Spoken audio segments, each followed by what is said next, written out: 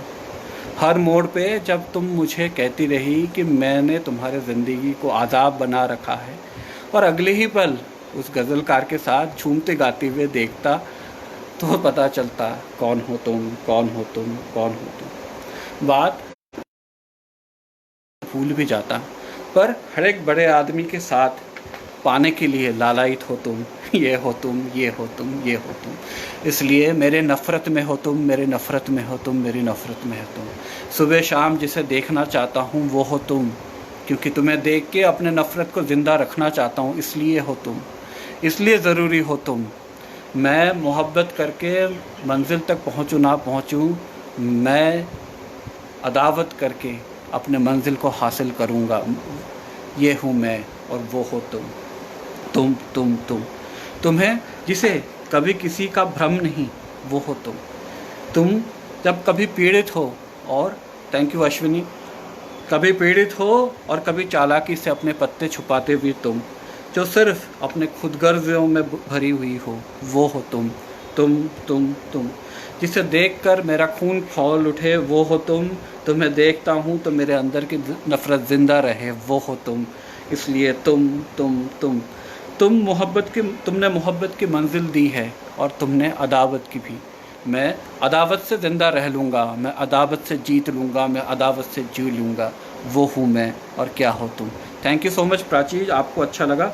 कपड़ों की तरह रूह में किसी को भी समेटने वाली हो तुम, कपड़ों की तरह रूह में किसी को भी समेटने वाली हो तुम।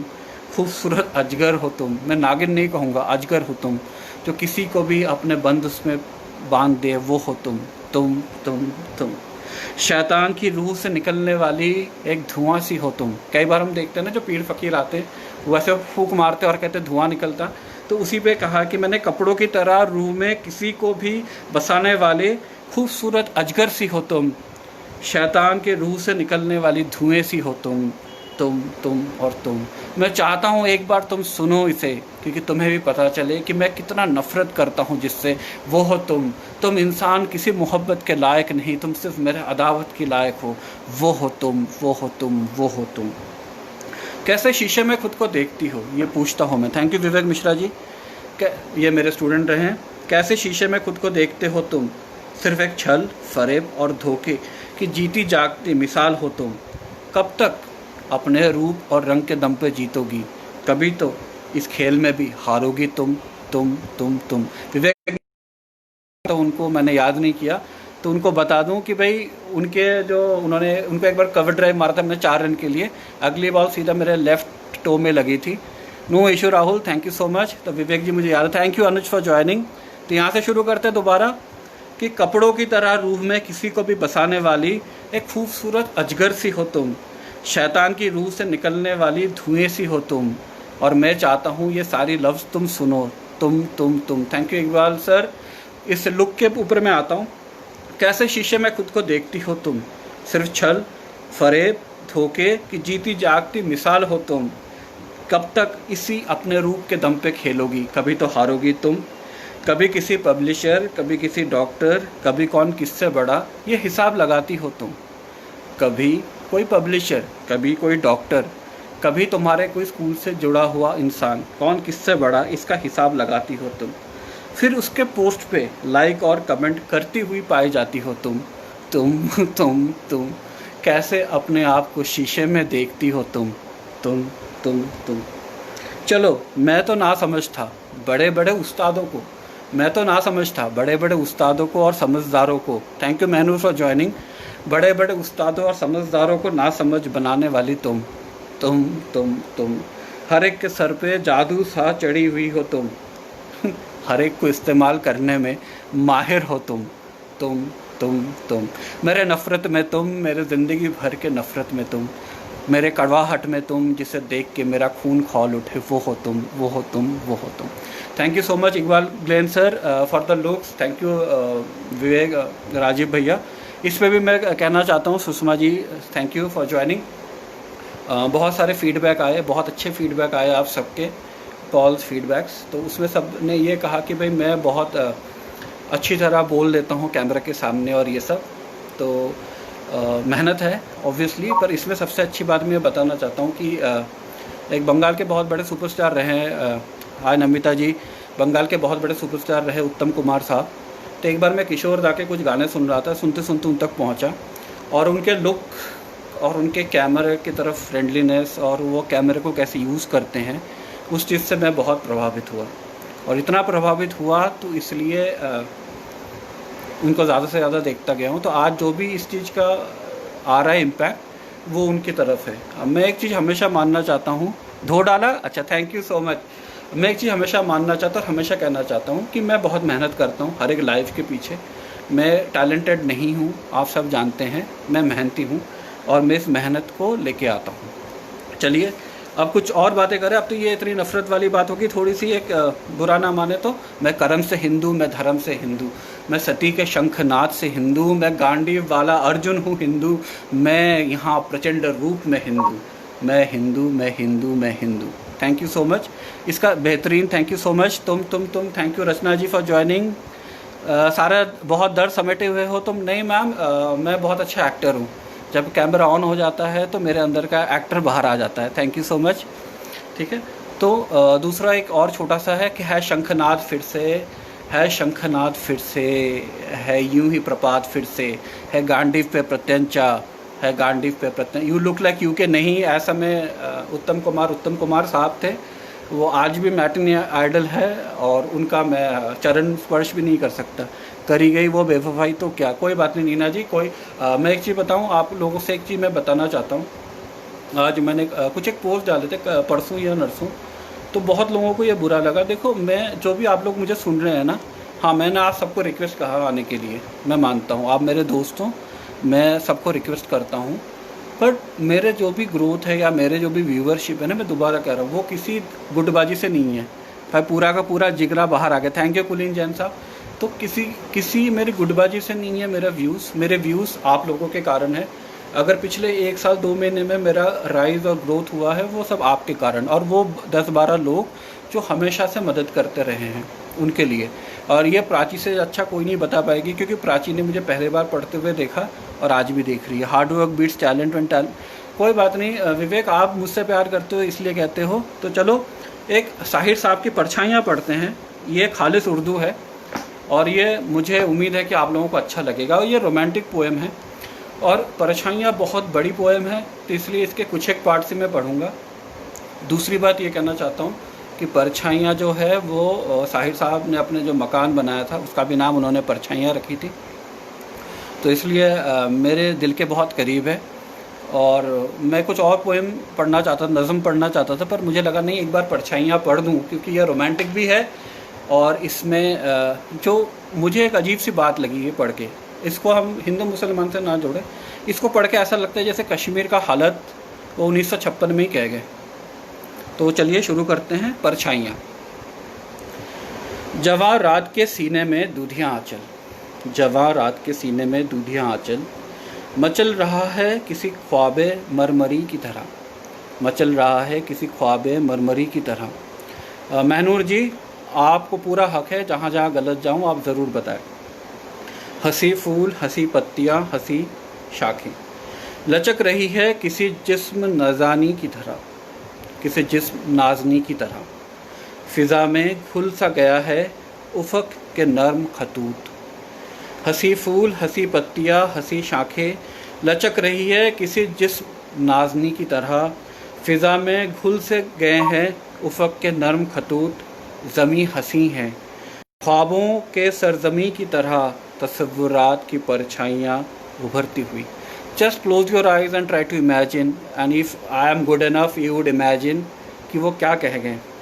कभी गुमा की सूरत, कभी यकी की तरह, वो पेड़ जिनके तले हम पनाह लेते थे, खड़े हैं आज भी साकेत किसी अमी की तरह, खड़े हैं आज भी साकेत किसी अमी की तरह। उन्हीं के साए में फिर आज 2 दिल धड़क रहे हैं। तो किसी पेड़ के छाँव में जिस तरह से हम मिलते थे, आज कोई और उसमें मिल रहा है। Thank you so much Rajiv भैया। लक्ष्य बापू अगर ज्वाइन करते तो बहुत बड़ी बात है। उन्हीं के साए में आज दो दिल धड़कते हैं खामोश, होंठों से कुछ कहने सुनने आए हैं।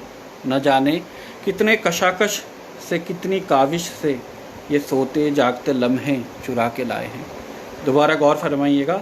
न जाने कितने कशाकश से, कितनी काविश से ये सोते जागते लम्हे चुरा के लाए हैं। तो जब दो प्रेमी मिलते हैं वो किस तरह से मिलते हैं, इससे इसका ऐप डिस्क्रिप्शन कुछ भी नहीं है। यही फ़िज़ा थी, यही रुत, यही ज़माना था। यही फ़िज़ा थी, यही रुत, यही ज़माना था। यहीं से हमने मोहब्बत की इब्तिदा की थी। यहीं से हमने मोहब्बत की इब्तिदा की थी। इब्तिदा मतलब हमने मोहब्बत स्टार्ट की थी। धड़कते दिल से लरसती हुई निगाहों से, धड़कते दिल से लरसती हुई निगाहों से हुजूर गैब ने नन्ही सी इल्तिजा की थी। गौर फरमाइएगा।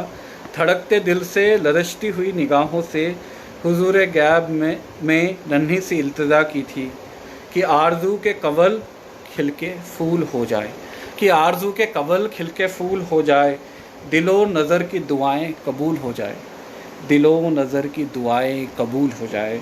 तसव्वुरात की परछाइयाँ उभरती हुई, तसव्वुरात की परछाइयाँ उभरती हुई। मुझे लगता है हम में से किसी ने भी या सब ने जिसने भी प्यार किया होगा, तो जब पहली बार किसी को पगडंडियों में मिला हो तो इससे ऐप डिस्क्रिप्शन कुछ नहीं हो सकता। Thank you so much Sheetal ji, thank you so much. She had been a pillar of support. तुम आ रही हो ज़माने की आँख से बचकर। गौर फरमाइएगा। तुम आ रही हो ज़माने की आँख से बचकर, नज़र झुकाए हुए और बदन चुराए हुए, नज़र झुकाए हुए और बदन चुराए हुए, खुद अपने कदमों की आहट से झेपती डरती, खुद अपने कदमों की आहट से झेपती डरती, खुद अपने साए की जुम्बिश से खौफ खाए हुए, खुद अपने साए के जुम्बिश से खौफ खाए हुए। रवां है छोटी सी कश्ती हवाओं के रुख पर, रवां है छोटी सी कश्ती हवाओं के रुख पर, नदी के साज पे मल्लाह गीत गाते हैं, नदी के साज पे मल्लाह गीत गाते हैं। तुम्हारा जिस्म हर एक लहर के झकोले से, तुम्हारा जिस्म हर एक लहर के झकोले से मेरी खुली हुई बाहों में झूल जाता है, तसव्वुरात की परछाइयाँ उभरती हुई। तो देखिए जो हम बात करते हैं ना सैंक्टिटी ऑफ लव, इस पे सैंक्टिटी ऑफ लव है। यहाँ पे आप जिसे आप चाहते हैं उसको आप एम्ब्रेस कर रहे हैं, उससे प्यार कर रहे हैं, पर यहाँ पे कोई वल्गरिटी नहीं है, यहाँ पे रूह है, यहाँ जिस्म नहीं है, यहाँ उसको फिज़िकली पाना नहीं है, यहाँ उसके प्यार को, उसके मन को छूना है। ठीक है, आगे चलते हैं। मैं फूल टाँक रहा हूँ तुम्हारे जूड़े में, मैं फूल टाँक रहा हूँ तुम्हारे जूड़े में, तुम्हारी आंखें मसरत से झुकी हुई, तुम्हारी आंखें शर्म से झुकी हुई है। न जाने आज क्या बात कहने वाला हूँ। कई बार होता है ना कि हम जिससे प्यार करते हैं बहुत सारी चीज़ें सोच के जाते हैं और कह नहीं पाते। इसका मतलब ये नहीं कि मैं आप लोगों से प्यार नहीं करता हूँ, कि आप लोगों से जो बात कहने आता हूँ वो कह देता हूँ। Thank you so much Sushma ji. और एक चीज़ मैं कहना चाहता हूँ कि हमारे देश में ना आज भी लोग समझते हैं कि अगर आप उर्दू नहीं बोल पाए तो आप शायर नहीं हैं, अगर आप उर्दू में पढ़ नहीं पाए तो आप शायर नहीं हैं। ये अलग बात है। तो चलिए शुरू करते हैं। तुम्हारे जिस्म के हर एक लहर के झकोले से मेरी खुली हुई बाहें झूल जाती है, तसव्वुरात की परछाइयाँ उभरती हुई। मैं फूल टाँक रहा हूँ तुम्हारे जूड़े में, तुम्हारी आँखें मसरत से झुकी जाती है। न जाने आज मैं क्या बात कहने वाला हूँ, ज़बां खुश्क है, आवाज़ रुकी हुई है, तसव्वुरात की परछाइयाँ उभरती हुई। मेरे गले में तुम्हारी गुदाज बाहें हैं, मेरे गले में तुम्हारी गुदाज बाहें हैं, तुम्हारे होठों में मेरे लबों के साए हैं, तुम्हारे होठों में मेरे लबों के साए हैं। मुझको यकीन है कि हम अब भी कभी नहीं बिछड़ेंगे, मुझको यकीन है कि हम अब भी कभी नहीं बिछड़ेंगे।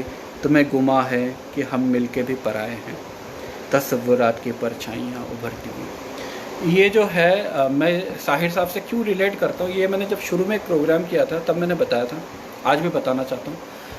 मेरे ज़िंदगी के कई ऐसी चीज़ें हुई हैं जैसे मुझे लगता है कि ये साहिर साहब ने जैसे मेरे बारे में सोच के लिखा, जबकि ये उनके साथ भी हुई हैं, और इसीलिए मैं उनको रूह से महसूस करता हूँ। इसलिए मुझे हमेशा लगता है कि वो मेरे आसपास है। और शायद मुझे नहीं पता, पिछले 4 बार मैं शायद उनको बहुत अच्छा कह पाया हूँ, ये आप लोग बता पाएंगे अच्छा कह पाया हूँ कि नहीं। ये सिर्फ उनका मेहर है, उनका आशीर्वाद है कि मैं उनको अच्छा कह पाया हूँ। वो लम्हे कितने दिलकश थे, वो लम्हे कितने दिलकश थे, वो घड़ियाँ कितनी प्यारी थी, वो सहरे कितने नाजुक थे, वो लड़ियाँ कितनी प्यारी थी। गौर फरमाइएगा, वो लम्हे कितने दिलकश थे, वो घड़ियाँ कितनी प्यारी थी, वो सहरे कितने नाजुक थे, वो लड़ियाँ कितनी प्यारी थी। बस्ती का हर एक शादाद गली ख्वाबों का जजीरा था गोया, बस्ती का हर एक शादाब गली ख्वाबों का जजीरा था गोया, हर एक मौज नफस, हर एक मौज सबा नगमों का ज़ख़ीरा था गोया। बस्ती का हर एक शादाब गली ख्वाबों का एक जजीरा था गोया, हर मौज नफस, हर मौज सबा नगमों का ज़ख़ीरा था गोया। नगाह लहकते खेतों से टापू की, आप इस पे गौर फरमाइएगा। Thank you Shweta ji, thank you for joining, thank you Vivek. I think Vivek, you have been too kind to me for a, it is like for a old man, you are just want to encourage me ना।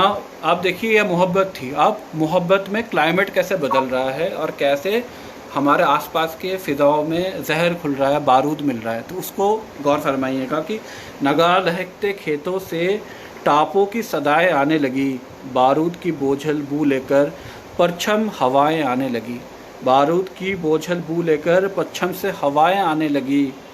तामीर के रोशन चेहरे पर तरकीब रीब के बादल फैल गए, तामीर के रोशन चेहरे पर तरकीब रीब के बादल फैल गए। हर गांव में वहशत नाच उठी, हर शहर में जंगल फैल गया, हर गांव में वहशत नाच उठी, हर शहर में जंगल फैल गया। मगरिब के मुज़ब्बत मुल्कों से कुल खाकी वर्दी पोश आए, मगरिब के मुज़ब्बत मुल्कों से कुछ खाकी वर्दी पोश आए, इटलाते हुए मगरूर आए, लहराते हुए मदहोश आए। अब हम क्या कहते हैं कि जो आर्मी है या जो फ़ौज होती है, जो जीतने वाली फ़ौज होती है, वो अपने आप में मगरूर होती है कि भाई वी आर इनविंसिबल, हम सबको मिटा देंगे, हम सब कुछ खाक कर देंगे, हम सब कुछ जला देंगे। तो उन्हीं को वो कहते हुए मगरिब के मुहज़्ज़ब मुल्कों से कुछ खाकी वर्दी पोश आए, इटलाते हुए मगरूर आए, लहराते हुए मदहोश आए। खामोश ज़मीं के सीने में खेमों का तनाव गरने लगे, खामोश ज़मीं के सीने में खेमों का तनाव गरने लगे। मक्खन से मुलायम राहों पे बूटों का खराश करने लगे। Thank you so much Sudeep ji. मक्खन से मुलायम राहों पर बूटों की खराश करने लगे। पता नहीं, ये जब मैं पढ़ा ना तो मुझे बिल्कुल जो कश्मीर का हालत था पीछे कुछ सालों तक, 20-30 सालों तक, मुझे हमेशा उसके साथ में रिलेट कर पाया। फ़ौजी के भयानक बैंड तले चरखों की सदाएं डूब गई, फ़ौजियों की भयानक बैंड तले चरखों की सदाएं डूब गई। जीपों की सुलगते धूल तले फूलों की कबाएं डूब गई, जीपों की सुलगती धूल तले फूलों की कबाएं डूब गई। इंसान की कीमत गिरने लगी, अजनास की भाव चढ़ने लगे, इंसान की कीमत गिरने लगी। Thank you Piyush Srivastava, thank you for joining. इंसान की कीमत गिरने लगी और अजनस की भावें बढ़ने लगी, अजनस की भावें बढ़ने लगी। खामोश ज़मीं के सीने में खेमों के तनाव गरने लगे। चौपाल की भरती रही, चौपाल की रौनक घटने लगी और भर्ती की दफ्तर बढ़ने लगी। Thank you so much Shalini ji. Shalini ji के बारे में मैं ज़रूर कहना चाहूँगा, she had been one of the nicest person and during, thank you Piyush for watching, I am honoured that you are watching me. Shalini ji के बारे में इसलिए कहूँगा, जब ये लॉकडाउन था कुछ एक लोगों में शालिनी जी ट्राई बनूँ और मैं उनको बिल्कुल किसे कहते हैं होपलेस करके मैं सिर्फ ऑमलेट ही बना पाया। और मेरे साथ ये ना बहुत अच्छी बात है कि जो भी मेरे से कुछ भी थोड़ा सा भी कुछ रखे उम्मीद, मैं हमेशा उनको नाउम्मीद ज़रूर करता हूँ। तो अगर कोई नाउम्मीदगी पे कोई PhD हो तो मुझे ज़रूर मिलनी चाहिए। मैंने ज़िंदगी भर सैकड़ों लोगों को नाउम्मीद किया है, तो उस लिस्ट में शालिनी जी भी जुड़ गई। Nice composition with Kashmir. फौजी के भयानक बैंड तले चरखों की सदाएं डूब गई, चीपों की सुलगती धूल तले फूलों की कबाएं डूब गई। इंसान की कीमत गिरने लगी, अजनास की भावें चढ़ने लगे, चौपाल की रौनक घटने लगी, भर्ती के दफ्तर बढ़ने लगे, बस्ती के सजीले शौक जवां बन बन के सिपाही जाने लगे। गौर फरमाइएगा। बस्ती के सजीले शौक जवां जिस राह से कम ही लौटे हैं उस राह पे राही चलने लगे। जिस राह से कम ही लौटे हैं उस राह पे राही चलने लगे। इन जाने वाले दस्तों में गैरत भी गई बरनाई भी। इन जाने वाली दस्तों में, अगर आप कमाने वाले कूथ हो और आप घर से चले जाते हैं तो अपने साथ आप बहुत सारी चीज़ें ले जाते हैं, ठीक है। इन जाने वाली दस्तों में गैरत भी गई बरनाई भी, भाव माओं के जवान बेटे भी और बहनों के चहेते भाई भी। माओं के जवान बेटे भी और बहनों के चहेते भाई भी। बस्ती पे के बहार ख़त्म हुए, बस्ती पे उदासी छाने लगी, मेलों के बहार ख़त्म हुए। आमों के लचकते शाखों में झूलों के कतार ख़त्म हुए। आमों के लचकते शाखों पे झूले के कतार ख़त्म हुए। धूल उड़ने लगी बाज़ारों में, भूख उगने लगी खलियानों में। इसको ज़रा गौर फरमाएं सभी। धूल उगने लगी बाज़ारों में, भूख उगने लगी खलियानों में। खेत खलियानों में जहाँ अनाज उगा करते थे, क्योंकि सब तो लड़ने चले गए, सब जंग में चले गए, सब फौज में चले गए, तो वहाँ पे अब भूख उगने लगी।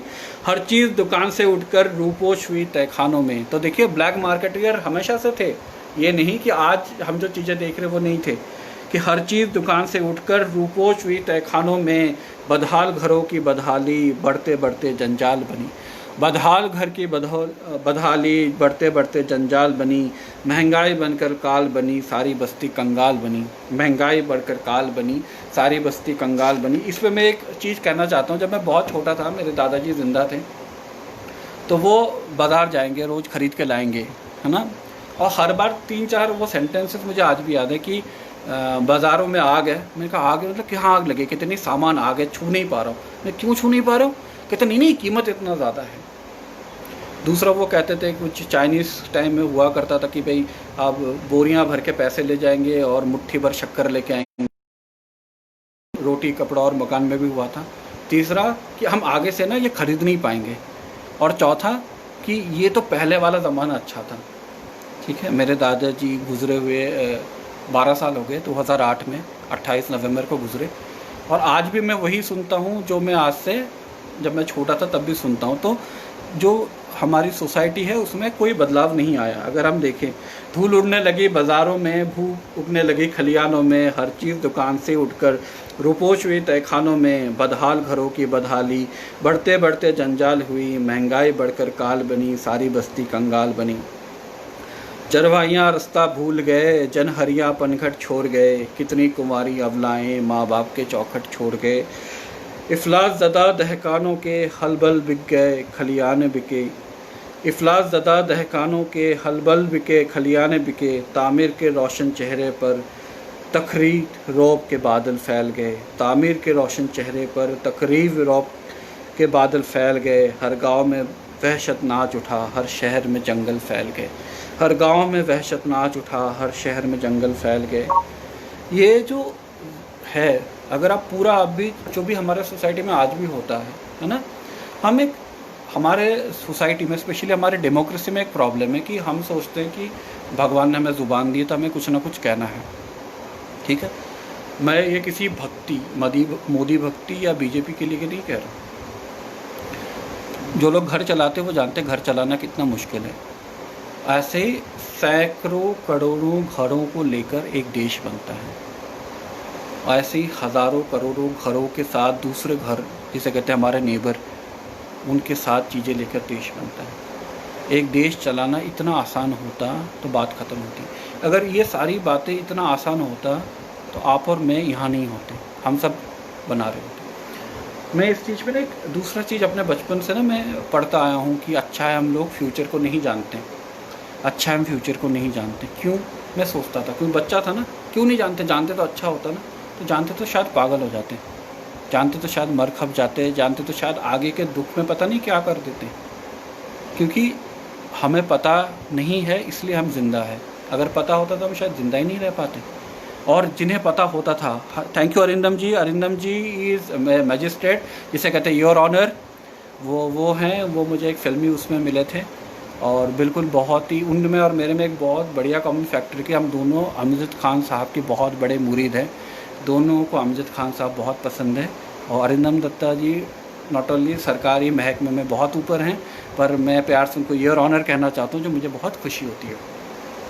तो मैं ये कहना चाहता हूँ कि जो हम लोग जो हर बात पे टीका टिप्पणी करते ये करते हैं, डेमोक्रेसी है, ठीक है, पर जब आप कभी चलाने जाओ, जैसे मेरे दोस्त राहुल नागपाल है या कुलीन जैन साहब है या अपने हर्ष नरकर्णी साहब हैं, ये सब बहुत ही पढ़े लिखे और सुलझे हुए इंसान हैं, शायद मेरी बातों से इत्तेफाक रखेंगे। ऐसे नहीं कि जो और लोग हैं वो पढ़े लिखे नहीं हैं, जो मुझे दिख रहे हैं सामने, मैं उन्हीं की बात कर रहा हूँ कि सभी पढ़े लिखे लोग, जैसे महनूर घर चलाती है तो महनूर को पता है भाई घर चलाना कितना आसान काम है, या सुषमा जी घर चलाती है तो उनको पता है घर चलाना कितना आसान है।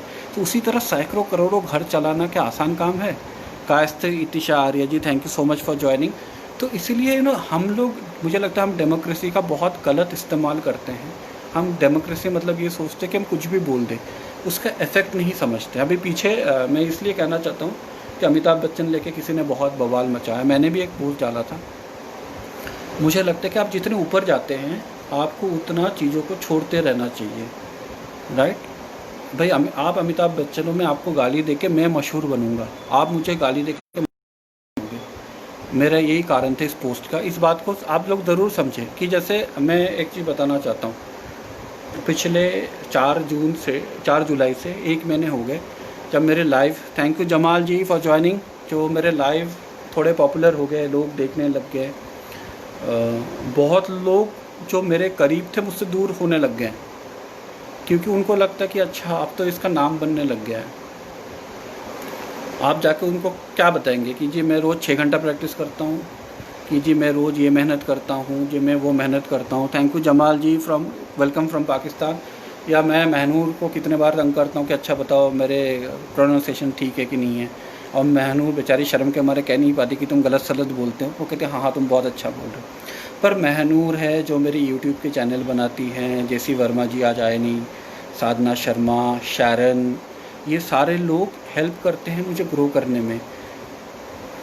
प्राची ने तो मुझे शुरू से देखा, पहले दिन से देखा, गोपाल गुप्ता जी, ऐसे सब लोगों के हेल्प से, नीना, विकास भट्टाचार्य भैया, इन सब के हेल्प से मैं आज अगर बेनिफिट पा रहा हूँ तो मैं उस पे आ रहा हूँ। इस पे कोई एक चीज़ का नहीं है, नहीं ग्रेटफुल फॉर गिविंग, नहीं राहुल पता है, देखो आई टेल यू समथिंग, जैसे मेरे लिए देखो सब लोग अपनी तारीफ़ एक्सपेक्ट करते हैं, मैं भी करता हूँ, ऐसा नहीं है कि मैं कोई महान आदमी हूँ, पर जो मेरा ये ग्रोथ हो रहा है ना, वो ग्रोथ ये सब हो रहा है क्योंकि आप लोग उस पर कंट्रीब्यूट कर रहे हो, आप लोग ये सब कंट्रीब्यूट करो, ये ग्रोथ मेरा नहीं है, ठीक है। कल या आज सुबह मैं किसी से बात कर रहा था तो उन्होंने मुझे एक बात बताई, और जो मैं बात करना चाहता हूँ कि आप लोग जो भी सुनते हो ना, मैं किसी को टेकन फॉर ग्रांटेड नहीं लेता हूँ। मैं नहीं सोचता कि अरे मैं तो बहुत बड़ा कवि हूँ, मैं आके कुछ भी बोल दूंगा आप लोगों को अच्छा लगेगा। सॉरी, आप लोग मेरे लिए ऑडियंस हो, आप यहाँ आते हो कुछ एक्सपेक्टेशन से, और उस एक्सपेक्टेशन से खड़ा उतरना मेरा बिल्कुल बुनियादी फ़र्ज है। तो इसलिए मैं हमेशा सोचता हूँ कि आप बड़े कब बनते हो, जब आप छोटी चीज़ों को इग्नोर करते हो, राइट। अगर मैं बड़ा बन रहा हूँ और कोई, जैसे मैं 1 साल 2 महीने से फोरम में हूँ, लोगों के नज़र में हूँ, अगर मैं जल्दी चढ़ के आ रहा हूँ या नहीं आ रहा हूँ मुझे नहीं पता, मुझे समझ में नहीं आता है, पर अगर आप मुझे ये बार बार बताओगे तो क्या पता आप मुझे ये प्रूव कर रहे हो कि मैं चढ़ के आ रहा हूँ। सिमिलरली अगर अमिताभ बच्चन साहब इतने बड़े आदमी हैं, थैंक यू जमाल भाई इज़ अ वेरी जिसे कहते हैं ना आर्टिकुलेट पर्सन, वेरी समझदार कहना इज़ अंडरस्टेटमेंट। अगर समझदार से कोई बड़ा वाला लफ्ज़ मुझे याद आ जाए मैं कह दूंगा। तो वो ऐसे इंसान है जिनके साथ आप किसी बात पे आप डिस्कस कर रहे हो ना, कभी वो बात डिबेट पे नहीं जाती, किसी वो बात कभी आर्गूमेंट पे नहीं जाती, वो बात डिस्कशन में रहती है, और ये लोग समझ नहीं पाते। तो मैं ये कह रहा हूँ कि जैसे बता रहा हूँ कि हमारे देश में ना एक अजीब सा वो है, गुटबाजी है। आप अगर अमिताभ बच्चन को बुरा कह रहे हो तो कुछ लोग बोलेंगे भाई आप दिलीप कुमार को अच्छा कह रहे हो क्या। पर मुझे दिलीप कुमार भी बहुत पसंद है। मुझे दिलीप कुमार मेरे हिसाब से Marlon Brando, Dilip Kumar are equal edge पर एक्टिंग, ठीक है। Amitabh Bachchan has bigger box office, but ज़रूरी नहीं कि इनको हम भगवान बना दें और इनकी हर कही हुई बात को हमें अच्छा या बुरा लगे। पर जो उस लेवल पे पहुंच गए हैं उनको भी ज़रूरत है कि वो किस बात पे रिएक्ट करें। तो चलिए इसी बात पे एक पोएम हो जाए। गलत को गलत बताना भी गलत, गलत को गलत कहना भी गलत, articulation is not a gift, it's learn, you have learned your way into excellence, never be नहीं नहीं Arindam ji, I am not apologetic, maybe you do not know me, I was a professor of marketing and economics for 7 years and from my class 9th I had been participating. So I am not apologetic. I rather believe this success is not my alone. This success belongs equally to Mehnur. This success belongs to the person who handles my YouTube. This success belongs to Rajiv Mehendi Ratta Bhaiya. This success belongs to Sharon. This success belongs to Prachi. This success belongs to everyone who is with me. So it is, see, if I am successful, it is not I am alone successful. I am successful because these people are helping me every day. You know, they are giving me constructive criticism, right? I work hard at it because I have to. If I face the camera, I have to work hard at it. But if these people are not there, I don't think my success will have any meaning. ठीक है। और आज मैं आपको बताऊँ, इस session के बाद मुझे पता है मैंने कहाँ कहाँ पढ़ने में गलतियाँ की, फिर भी मैं मेहनूर से पूछूंगा और मेहनूर फिर भी बोलेगी नहीं नहीं तुमने बहुत अच्छा किया है। Not because I am paying her any amount, she does not need any of my money, but she has that confidence. Thank you so much. तो चलिए इस पोएम के साथ, गलत को गलत कहना है गलत, गलत को गलत बताना भी है गलत, आजकल गलत को देख के हट जाना ही गलत, क्योंकि गलत को लगता है सब गलत। गलत गलत को ना समझे, इसको हम क्या बोले, इसको तुम नहीं कह सकते गलत। गलत को जो सही बताए वही है गलत, वही है गलत, वही है गलत। गलत कुछ भी नहीं, सिर्फ इंसान का मर्ज़ी। गलत कुछ भी नहीं, सिर्फ इंसान का मर्ज़ी और उनके पोशीदा हवस है गलत। गलत गलत कुछ भी नहीं, जो गलत को कह दे वो है गलत। चलिए तो इसका एंड करते हुए जो एक मेरा पोएम थोड़ा सा पॉपुलर हुआ सबसे पहले, तुम के सिवा भी, और जिससे लोग मुझे थोड़ा जानने लग गए, वो पढ़ता हूँ और वो बहुत मेरे दिल के पास है वो पोएम, तो वो सुनते हैं। मैं बहुत थका हुआ था, मैं बहुत थका हुआ था, इसलिए दीवारों के साथ टेक के खड़ा हो गया था। बारिश का मौसम था, दीवारें कुछ कच्ची सी थी, कुछ ईंटें टूटी हुई भी थी, पर मैं बहुत थका हुआ था, मैं बिल्कुल गिरने वाला था। मैं उस दीवारों के साथ चिपक के खड़ा हो गया। वो दीवार ही मेरी कायनात थी, वो दीवार ही मेरी दुनिया थी। उस दीवारों को मैंने अपने ही रंग से रंग डाला, उस पे तस्वीरें लगाई और वो दीवारें मेरी सब कुछ हो गई। मैं बहुत थका हुआ था, इसलिए मैं दीवारों के साथ ही खड़ा था। अचानक बारिश तेज़ हो गई और दीवार बह गई, ईंटें बिखर गई और मैं भौचक्का होकर देखता रहा। अरे ये क्या हुआ, ये सारे बिखर कैसे गए? मुझे कुछ समझ नहीं आया। मैं सुध-बुध कीचड़ में ही बैठा हुआ था, कीचड़ में ही देख रहा था अपनी पूरी दुनिया बिखरते हुए, अपनी दुनिया टूटते हुए। वो ईंटें नहीं मेरी दुनिया थी। फिर मुझे कुछ समझ नहीं आया और अचानक से एक गाड़ी आई और मेरे ईंटों को उठा के ले जाने लगी। मैंने कहा रुको, ये ईंटें नहीं मेरी दुनिया है, ये ईंटें नहीं मेरी दुनिया है। पर किसी ने मेरी नहीं सुनी और ईंटें वो गाड़ियों पे चलने लग गई। अरे ये क्या, मेरी दुनिया बिखर के अब किसी और की दुनिया बसने वाली है। मैं गाड़ी के पीछे अंधाधुंध भागता गया, अंधाधुंध भागता गया और गाड़ी में बैठे लोग मेरे पे हंस रहे थे कि तो देखो ये कौन पागल भागते हुए आ रहा है। वो मुंह बना रहे थे, वो चिढ़ा रहे थे मुझे। और मैंने कहा अरे ये मेरी दुनिया है, तुम नहीं ले जा सकते, नहीं ले जा सकते। फिर किसी ने कुछ फेंका मेरे पे। अरे ये क्या, ये तो वो तस्वीर है जो उसने मैंने दीवारों पे लगाई थी, जिसने दीवारों पे लगाई थी। मेरी दुनिया अब मेरी दुनिया नहीं रही, मेरी दुनिया बिखर गई, अब वो किसी और की दुनिया है। वो तस्वीर हाथ में आते ही मैं बिल्कुल टूट सा गया, मैं धराशायी सा हो गया। अब मैं रास्ते के सामने एक नलके के पानी की तरफ गया, बैठा और वहीं लेट गया, क्योंकि मेरी दुनिया अब ख़त्म सी हो गई थी। Thank you so much. Thank you Sumit. Kavita का नाम गलत, एकदम सही। हाँ सुमित, आजकल दुनिया ऐसी है कि भाई आप गलत को गलत नहीं कह सकते। जो आजकल लोग गलत करके वो सही हो जाएंगे और वो आपको गलत प्रूव कर देंगे, राइट।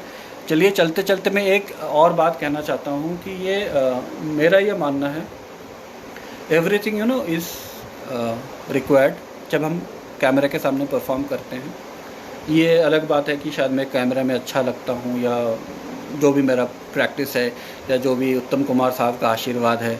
आज जैसे ये जो मेरा गेटअप है, ये उनके नायक पिक्चर से इंस्पायर्ड है। ठीक है। इसमें साधना शर्मा जी ने तो कहा तो था, पर ये नायक पिक्चर से इंस्पायर्ड है। वो ब्लैक एंड वाइट पिक्चर थी, बहुत ही क्लासिक पिक्चर है, आप सब ज़रूर देखें। तो मुझे लगता है कि जब हम कोई भी बात करते हैं, कोई भी बात रखते हैं, कितने तसल्ली से बात करते हैं, कैसे कम्युनिकेट करते हैं। जैसे उत्तम कुमार साहब के बारे में ना एक बार सत्यजीत राय ने कहा था कि उनको कोई फ़र्क नहीं पड़ता कैमरा में कौन है, क्योंकि he loves camera, you know, he romances camera. I try to do the same thing, I want to romance the camera.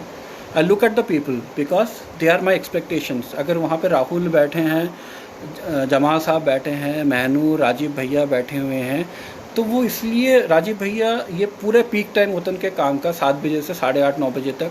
भाभी जी भी कुछ कहती वो भूल जाता है। अगर वो सब छोड़ के यहाँ बैठे हैं तो उनका एक एक्सपेक्टेशन अपने छोटे भाई से, उस एक्सपेक्टेशन को मुझे पूरा करना है, उस एक्सपेक्टेशन पे मुझे खड़ा उतरना है। Thank you Milan for watching. तो मेरे लिए जो भी मैं लाइव आता हूँ, चाहे 4 दिन में आऊँ, 6 दिन में आऊँ, 7 दिन में आऊँ, मेरे लिए आप सब बहुत ज़रूरी है, क्योंकि मैं आप सब के जो भी एक उम्मीद है, जैसे राजीव भैया है, राजीव भैया मुझे इतने इनपुट्स देते रहते हैं, उनको क्या can't handle this much thanking lines from me, it's all about your. नहीं महनूर, मैं आपको बताऊं, मैं पहले 2017 में मेरे महाभारत के वीडियोस थे, बहुतों ने देखे होंगे, वो 1700-1800 व्यूज़ 3 साल में बने, राइट। और मैं अपने मुँह से अपना वो नहीं बता रहा हूँ, मेरे एक नॉर्मल वीडियो 3 मिनट का, उसका 300 व्यूज़ बन जाता है और लाइव का 1500 व्यूज़ बन जाते हैं। तो ये सब आप लोगों के कारण ही हुआ है, ठीक है। जैसे राहुल मुझे कहते रहते हैं तुम बहुत सिंपल लाइन लिखते हो, क्योंकि यार मैं एक आम ऑडियंस हूँ, मैं एक पैसे देने वाला व्यूअर हूँ, मुझे समझ आना चाहिए। और अगर आप शैलेंद्र, साहिर, गोपाल दास, नीरज, मजरू किसी को भी पढ़ें तो देखेंगे उनके लाइंस बहुत सिंपल होती थी, ठीक है। बड़े चीज़ों को या सख्त लफ्ज़ को कहने से कोई बड़ा पोएट नहीं बनता। तो चलिए हम लोग आज का ये ख़त्म करते हैं। आप लोग सब अपने इनपुट्स दीजिएगा, ठीक है। Thank you Sumit for joining. I know you know it has been really difficult for you to join because of lot of work and other thing. Thank you Pulin sir for joining. Thank you Jamal ji, और जो भी Manik if you are there and who all, I am really grateful to all of you. Thank you so much, have a great day, thank you. और हम ज़रूर मिलते हैं बहुत जल्दी विथ माई न्यू लाइफ। अरे पराग भैया आप आ गए, शुक्रिया, थैंक यू सो मच। मुझे आप दिखे नहीं, थैंक यू सो मच। एक लाइन पराग भैया के लिए, उनसे बात करता हूँ तो सच में लगता है कि मेरा भी कोई बड़ा भाई होता। उनसे बात करूँ तो ये लगता है कि मेरा भी कोई बड़ा भाई होता। ये बहुत ज़रूरी है ज़िंदगी में किसी के लिए। चलिए, शुक्रिया, जय हिंद।